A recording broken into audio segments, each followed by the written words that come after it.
Ladies and gentlemen, welcome back to another very special, as always, episode of the Hyperconscious Podcast. We hope you enjoyed our latest episode where we talked about how self-love is super important, especially after digging into some of our pains from our past. Today, for episode number 384, we are going to talk about figuring out the root cause of something and then how you kind of dig down to that root to fix the problem. So Kevin and I just got off a Mastermind where we unpacked limiting beliefs, and there was 4 steps. The first step was identify your limiting belief. The second was identify the root cause of that limiting belief. It can be from your childhood, something someone told you, past conditionings, you name it. Number 3 was choosing an empowering alternative, and then number 4 was basically creating an action plan to overcome that. And so we wanted to do an episode here just with Kevin and myself about if you cannot identify the root cause of a challenge, of a problem, imagine trying to fix your car but not knowing what's wrong. You have no power. It's a powerless position to be in. And I remember thinking to myself, like, how do I want to explain what the root cause is? And I remember this one time I was at the lake and one of my friends said that there are these babies that are dying and there's no reason why. And I said, that's not how it works. There's a reason. We just don't know the reason. And we got in this big argument. And I remember explaining to him that's not how the universe is set up. And he thought I was on my high horse. And I said, cause and effect. Newton's third law says every action has an equal and opposite reaction. Therefore, there's always a cause and effect to everything. If you drink too much water, you're going to have to pee.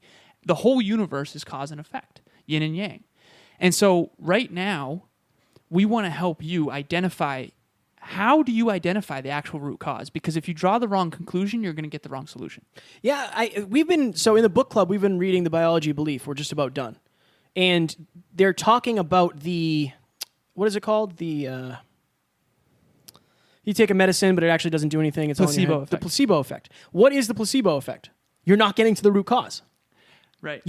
So if you have a headache right now and you go and take aspirin, there's a number of things that could be causing that headache. One could be lack of water.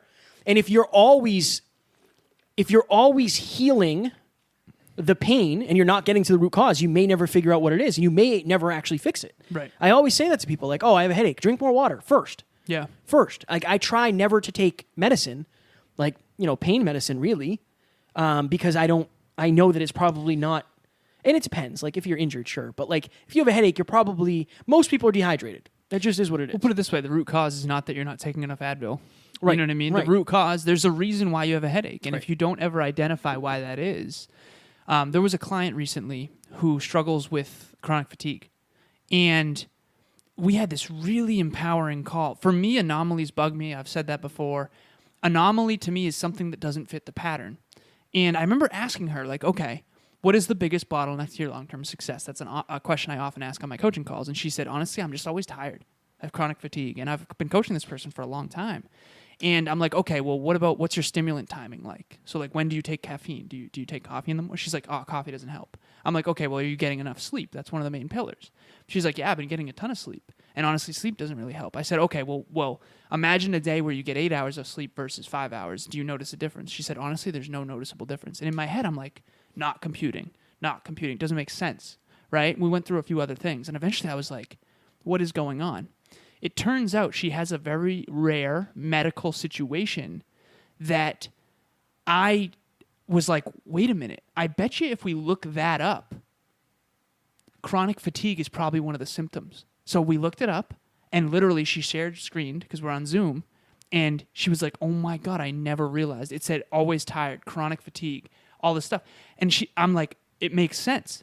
Because whatever this medical condition is, it makes it so that your blood is less oxygenated. And I was like, it kind of sounds like that might be the issue. And so now that we found the root cause, I said, I guarantee you there are other people that have that same condition that have improved it. I know surgery is an option. I know that there's other medications that can help. Now, if you didn't identify that that was the root cause of why you're chronically fatigued, you can't do anything about it. You're just kind of winging it. And I feel like that's a perfect example of like how powerful your life can change when you actually find the root cause. That's what I do in my coaching, honestly. I find the root cause of why things are the way they are so that now you have the power to change them. And that's, the slogan of the podcast. Dr. Jeff. Dr. Jeff over in this house. Well, apparently. I like it. Well, I think so. The reason we decided to talk about this is because I've been very overwhelmed lately, and it's like, okay, am I overwhelmed or is it something else? Usually, overwhelm for me comes from uncertainty. Right. So I'm moving all of my stuff out of Matt's into Taryn's, which I'm super happy about. I'm very super excited about that. But I've been living in two places for 3.5 months. I've literally had 4 pairs of clothes that I have to wash every week. Living at Taryn's. I haven't been able to go to the gym. The gyms in Massachusetts are supposed to open up in 7 days, possibly. I'm uncertain about that, right? So it's there's been a lot of uncertainty in my life, and it's not. Why am I overwhelmed? You're not just overwhelmed. There's actually something that's causing that. You don't just wake up and be overwhelmed. There's reasons beyond that, and when you can dig into what those reasons are, you can start to fix them. So one of the things I told Alan was, my system of success is fire, but the problem is I have other stuff that I have to do every day. So many of my tasks are day dependent. So when it comes to editing a client episode and doing the teasers for the client episodes, those are different days than ours, right? Also, my clients don't always get them to me on the time that they're supposed to. So then I have to be more reactive than proactive, which jeffs me a little bit, and I have that talk, right? But it all comes down to understanding what it is. For me, I haven't been able to be as proactive. And when I'm reactive, I'm not in charge. I'm not in control. I'm not ahead of schedule. I'm always fighting to be on schedule. And that is not the way I work. I like to be done way earlier than I have to in case something goes wrong, because it often does. Right. So for me, to this morning, I woke up. I literally made 7 what would you call that? In your iNotes, you can do check things. You can task off your task list, to-do list, I guess. Yeah. And I just copy and pasted my system of success: Monday, Tuesday, Wednesday, Thursday, Friday, Saturday, Sunday. And then I'm going to go in and specify Tuesday is a back office day. All I do, I'm not doing any podcast interviews. I'm not doing any guest interviews. I'm not doing any coaching calls. Right. I actually am. I'm on a podcast tomorrow, but from now on. That, yeah, because that was already scheduled. Yeah, right? yeah. But now for me, it's okay, this is what you do on Tuesday. When Tuesday comes, you know whether you're Jeffing or not. You know whether you got everything you need to get done. One of my things is get teaser clips out to be delegated. It's my job to do that. Make sure the show notes are sent out and ready to roll. Okay. And I think for me, I could have kept telling myself, I'm just overwhelmed. There's a lot of new. Sure, there is a lot of new. But what does that mean? There's a lot of uncertainty. And you can keep telling yourself, I'm just overwhelmed, but there's no way to solve that until you figure out the reasons why. Well, and I was maybe I need to sleep more. I do. Yeah. I think I am a little bit burnt out. But you used to nap. We found that out. Yeah, I didn't nap. I haven't been napping because I've been here, and we don't have the couch in here yet. But when we do, maybe that'll be an option. But my point is, I woke up today already more certain because I knew what I was uncertain about. Oh yeah, that's fire. And then I was able to create that list, and I felt amazing. I felt amazing about oh, okay, Mondays honestly are easy days for me. I'm in the studio most of the day recording. Right. I know that. I don't do coaching calls. I don't do guest appearances. I did some consults today, but I think that's it. If there's any level of uncertainty, figure out what it is. If there's any level of overwhelm, figure out what it is. If there's any level of distrust between you and your partner, what is the actual root cause? What is the root cause of your pain? What is the root cause of your fear, of your insecurities? The only way for you to fix it is to figure it out first and become aware. And I think a lot of people are getting by on life just looking at the result or the diagnosis or the way it's manifesting itself, and not what is actually... Oh, you mean the symptom? Symptom, so the diagnosis would be the root cause of the problem. So not what I said, what Alan said. Alan's a doctor, so I expect you to know that. Right. Dr. Jeff. So I was in my check-in yesterday with Emilia, and we had an interesting moment. So, and I think that a lot of people struggle with this, so I wanted to make sure that I brought this up. I was listening to you talk, and I'm my intuition was this is going to be powerful. So during the check-in, so last week, it was Wednesday, and we did date night, and she came to my place, which is in an apartment complex in Bellingham, and there's a lot of other people, other dogs. You want to give the address? Yeah, right. It's 598. No, I'm kidding. So she brought her little dog Tucker, and I love little Tucker. The problem is Tucker thinks he needs to guard from all noises because where she lives, where he normally lives, it's very quiet.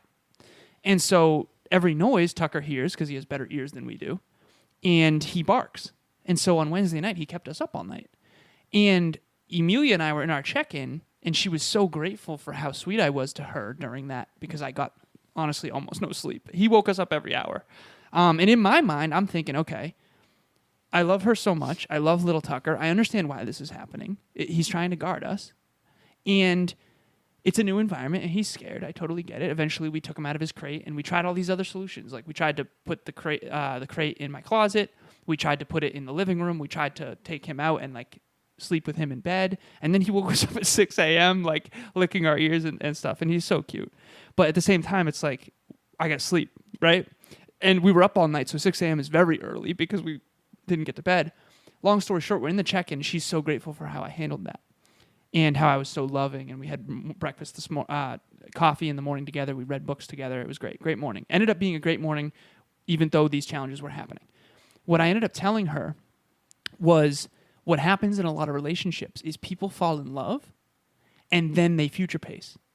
So Emilia in my consciousness genuinely is my future wife and the mother of my children. And she's doing that with me as well in terms of I'm the father of her future children. So now she subconsciously is seeing how I treat Tucker and correlating that that's how I'll treat. And fortunately, I did a great job. But what I told her is we have to be very hyper conscious of when we're doing this. Because I think the root cause of a lot of challenges in intimate relationships is you fall in love with people, and not only are you more vulnerable, so therefore the emotional regulation needed is like way higher. When you're in a relationship you don't care about, it's not as hard. You don't get triggered as much. It's not as difficult, right? But on top of that, every little thing becomes a bigger deal because you extrapolate into the future and go, wait a minute, and you don't give your partner room to grow into that person. So everything becomes a bigger deal when it's your future wife. If it's just your girlfriend for now, that's very different than this is my future wife, right? And so everything becomes a bigger deal. So when we figured out the root cause of one of the moments, like the bath mat, for example, it has nothing to do with the fact that the bath mat's a big deal. It has to do with when you are living with someone and you plan to live with someone in the future, all of a sudden everything they do at your place and vice versa becomes a bigger deal. So you have to understand, and like you said, when you understand why you're triggered and the uncertainty that trigger brought, now at least you understand why. Yeah. And so it helps tremendously when you understand the root cause of how you're feeling so you don't freak out. Oh, and I think if you're aware of it, you can prepare for it a little bit better. Like when I get on planes, I'm very uncomfortable. I don't like planes. Right. But like the root cause of that is because I'm a lot of things. I'm afraid of height. Giving control, like when people say, well, you're statistically 7, 10, 20 times more likely to get into a car accident. I'm driving the car. I'm a good driver. I'm not worried about it. And if you get into an accident, it doesn't mean you're going to die. Like that's what you're leaving out. Yeah, sure, you're more likely to get into an accident. Interesting point. But how many accidents are fatal? True. Like what percentage of car, so it's like, right. To me. You are more likely to die in a car though. Of course. Right. But that's because you drive a car every day. How many people fly every day? That's true. Also true. But again, that's me justifying. I read that the odds are you'd have to take a flight every day for 6,336 days or something. In order for it to be more than a car. In order for you to statistically get into a plane crash. Oh, wow. Yeah. Cool. Which didn't really help me that much, honestly. Believe it or not. But that's because fears aren't rational, man. I know. Triggers aren't rational. I know. But understanding what the deep, dark thing of that is helps. And I think just for most people, it's painful. It's painful to say like, oh, it's because I'm uncertain. But when you learn that about yourself, you'll see that that's a pattern. Like this happened to me a year ago too. Yeah. It happened to me a year ago as well. And then at least if you know the pattern, you know what comes next. You know what fixes it. You know how to fix it. You know what to try. You know what to avoid. There's a lot of the things that you might not normally focus on or try to shift. If it feels like it's normal, like, oh, this is the way I feel, it just is what it is. No, it's not. Yeah, exactly. Or it doesn't have to be. Yeah. It can be if you want it to be. Right. Right? But then you're kind of turning a blind eye. And you're not eventually you fix get it. used to it. Yeah. And I just, it's interesting. It's interesting. Like, what gives you anxiety? Like, what's the core belief? What is the root of why you have anxiety? Like, what is it actually? What would be yours? Oh, Jesus, man. On it, I think it's extreme stress. honestly. Okay, what's the root cause of that? Living this life for, 2.5 years, getting out of my comfort zone so much that I broke myself. Like living in the anxiety zone for so long that became Normal. And now I don't have anxiety. Why? Right. I say it every day, and like I don't allow myself to have it either. But Well, you that's stopped doing that. You started taking... to a degree. Right. To a I think you degree. started again, but Yeah. to an extent. Yeah. Right. But for me, it's because I don't allow it. I was aware of what caused... A lot of it was... And one of my clients said this. If you have the power to cause a panic attack, you have the power to stop one. And it was like, oh, interesting. So... Problem is the cause is subconscious. So you do have the power to subconsciously reprogram. Yeah. But the thing is, like, if you're having a panic attack, you're thinking of the fact that you're going to have a panic attack. Which makes it worse. Yeah. Versus... Like, I felt like a trigger the other night. And I was just like, this, I don't care. This isn't happening. Like, this doesn't happen to me. Nice. It was hard. Yeah. It was hard. But you can control it. And the only reason I know that is because I know what triggers it. At the end of the day, the root cause is like, if you can figure out the root cause, you can fix most of the problems and you can prevent them. Maybe not prevent, but you can really, you'll know what buttons to push. Instead of popping an Advil, you'll say, okay, it's the water. I need more water. Or maybe I have a kink in my neck. Why do I have a kink in my neck? Because I switched my pillows up. Right. Or because I haven't been doing, and it's like when you know what's actually what, you can do what actually matters. Right. And I think a lot of people skip that step because it's easy just to take a pill or it's easy to do whatever. I couldn't agree more, man. You know I what couldn't I'm saying? agree You know more. what I'm saying? So, this is actually a pretty vulnerable story, but I think it's a powerful one for this concept. Because anytime you do that, Yeah. something's coming. Something's coming. So I told you this recently, I think. Two things. One thing I want to say is you and I were disconnected when we got to the studio today. Yes, sir. And it's because lately I've been having trouble getting to the studio on time. And we didn't know that at the time, though, right? And typically whenever Kevin and I feel disconnected, there's always something underneath it that's not being said. We have to level set on something, right? And a lot of times, like yesterday, we were in the studio. It was Father's Day, and that was an off day for both of us in general anyway because of those other reasons. And being aware of that is also important, right?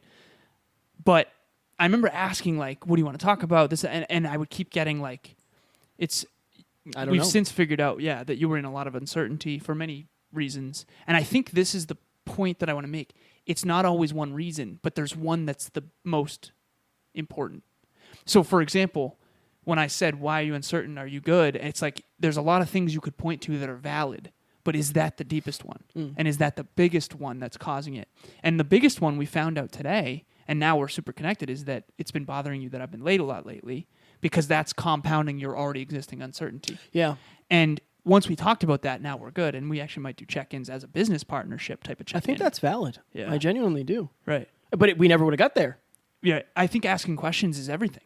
Like, I feel like I was just like, I tried to ask and eventually it came out. Yeah. Yeah. But and I think deep down I know. Yeah. Like I always over prepare. Alan tends to just kind of fly by the seat of the pants because it works. It's worked for him, right? And preparing has worked well for me. Like I've prepared my whole life, and I've it's really served me genuinely. Right. And then like if I'm already uncertain, so today we did a whiteboard mastermind. Yeah. I've never really done stuff in front of the whiteboard. It's never been my jam. I have terrible handwriting. I don't like whiteboards. And so in my mind, it's like, I'm already uncertain about that. I literally set the whiteboard up today. We've never done it. We had to move the camera. We had to move the lights. We couldn't use our microphones. We were using different audio. A million things. Right. And then it's like, I'm already uncertain. And then I don't know like what we're talking about. And then it's the late thing. Then it's that uncertainty that it's over. It's like that just went over the... Yeah, tip the scale. But and I on could, top of that, you're thinking in the future. It's a future pace of like, is he always going to be But I late? could very easily say like, it's because... Why are you in an off mood? Because you're late. No, it's not that. It's not just that. But it's not that. It's everything compounded. Yeah, exactly. That's the straw that broke the camel's back. Right. But that you can also wreck a relationship like that. I know. I even said like I don't want to say like I don't want to talk about it, man. I don't want to like. I know you're working on it. It's not my place to put you in more pain. Like I also know that about myself. Like I'm unresourceful. And I'm going to be more unresourceful, but that's the root cause is I'm already overwhelmed. I'm already uncertain. I'm juggling a lot of things right now, and I think understanding that that helps with empathy. Like, and you said it's my fault, man. Like, I did this. It's my fault. I didn't prep. Whatever. It's not about whose fault it is. I just want to make sure that I'm not going to say anything hurtful because I'm unresourceful, and I'm blaming somebody else for everything. I think that's one of the most important things about it. So important. Genuinely. Yeah, it's really hard when you're triggered not to be unkind. Yeah. Especially when there's some truth to what you're trying to say. But if you say it in a harsh, unkind way, and that's, again, it goes back to like when you care so deeply about the people in your life, it becomes very difficult when things are off. Yeah. Goals in conflict or core values in conflict. This is a core value in conflict. You pride yourself and love being on time and prepared. I don't yet. I want to be that. And we've talked about that. But every time that core value is in conflict, it creates uncertainty for you. And that uncertainty is compounded not only by everything else that's creating uncertainty, but also the uncertainty of like, is this ever going to change? Is it ever going to change if I don't bring it up? And maybe on some level you don't want to talk about it. You just want to power through. Most of the time. So it's like, it's interesting, man. And I told Kevin this, and I think this is important for everyone who's in a business partnership. Like, I would rather talk about it and then level set with the truth kindly to the best of our ability and try not to get too defensive or overreact and stuff. Like, that's talking to myself. Then to let it go unsaid, because I can tell when we're off. You know, we're not laughing as often. We're not as fun. We're not as connected. And I know the listeners can feel that too. And so, and dude, honestly, at the end of the day, it's true. You know, I had 2 days this past weekend that were 22% days. One of them was 27%. One of them was 22%, which honestly, Jeff does pretty hard. And I didn't really, and this is a mirror for me of like, I can't take a day at the lake. That means that I need to figure out how to delegate. And we're going to have interns. So we're going to fix this. We're going to make this better. Right. But if we don't know the root cause of why we're disconnected, we're not going to be able to solve it. And I eventually figured out, because yesterday I had some reflection. I was like, why were Kevin and I so off yesterday? And I thought the Father's Day thing, maybe. I thought that like we're doing so much lately, which is true. Father's Day is true. We're doing 5 episodes a week. And I think back to a year ago, we were doing only 3 episodes a week, if not 2. Taryn was brand new. Emilia and I weren't even a thing yet. We didn't have a team with Tiff and Amy. We weren't doing weekly masterminds. I didn't have 10 clients. I probably had, I don't even know, maybe 4 or 5. You didn't have a podcast agency. Like, so much has changed, and we could easily point to that. But that's not really the issue, right? We think money's the issue. We think we're too busy. We think we point to the wrong issue, when the real issue is we have a core value in conflict that we need to talk about. And I think the check-ins in our relationships, like you and Taryn, Emilia and I, are designed so that these things get expressed in a safe place. And I'm honestly, Emilia brought this up yesterday because I did my check-in with her yesterday. I told her that you and I seemed off because she asked how the episodes went. And I said, honestly, one of them was not very good and the other one was fire. But Kevin and I seemed off. And she said, honestly, you guys should consider doing check-ins because I'm doing that. I think she's going to be doing that with Bianca as well. That's a great idea. Yeah, it is. It is powerful. And we'll have to come up with what that framework is. Obviously, it's going to be different. Yeah, no sex.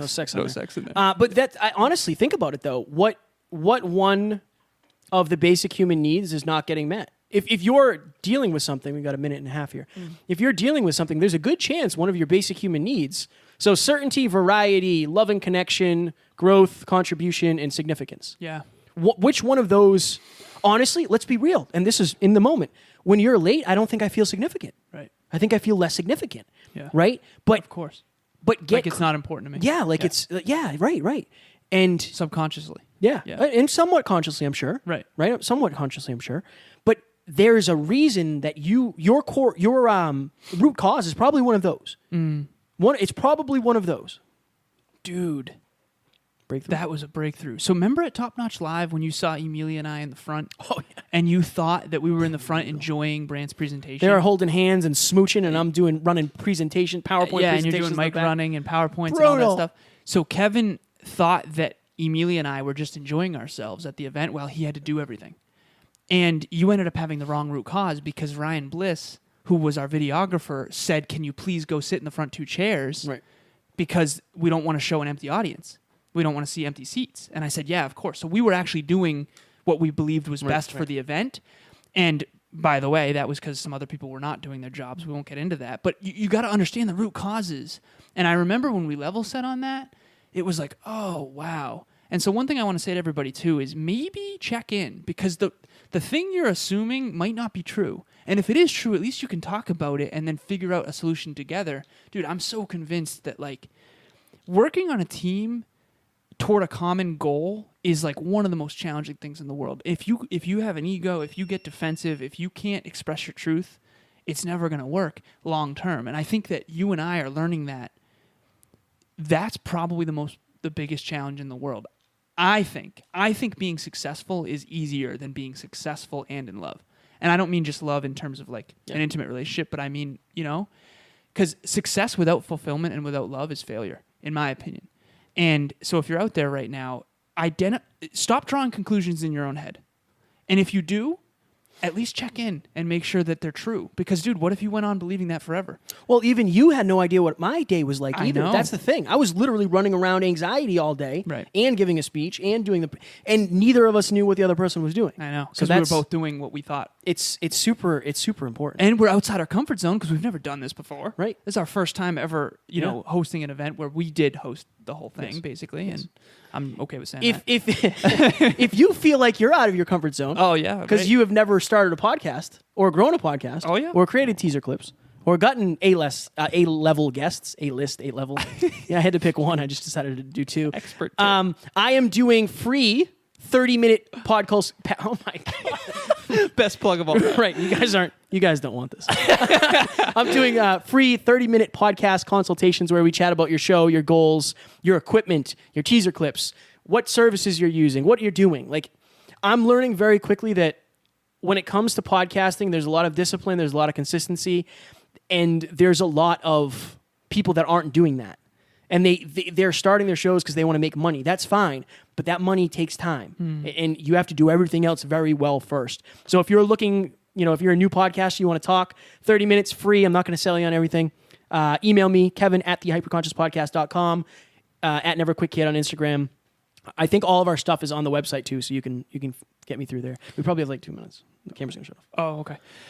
Folks, definitely reach out to Kevin for that. If I could go back in time, I wish that I could learn from Kevin today, because the funnel, the business model, the how to make money, the how to sell, it's all there. And also your awareness of what this game is probably very low compared to where's ours was low too. Of course. Ours was low too. Of course. And every Monday night, 6 p.m. Eastern Standard Time, join us on the Hyperconscious Mastermind. It has been absolute fire. We've gotten people to connect with each other. We're looking at maybe an Evan Carmichael or a David Meltzer on the next one. That's a little preemptive, but not the next one, but the 14th one. So that'll be week 14. So we just did week 11. Week 12 is next week. And we hope to have you there. These are getting better and better. And now we have a whiteboard in the studio, and that's my plug. Also, Alan does free 30-minute consultations for business owners as well. And we also do dual coaching. You don't have to be a podcaster. Like, we are different. We have different visions of business and habits and all that stuff. So you get the best of both worlds. We hope you enjoyed, and we will talk to you on Sunday. Talk to you soon. Bye.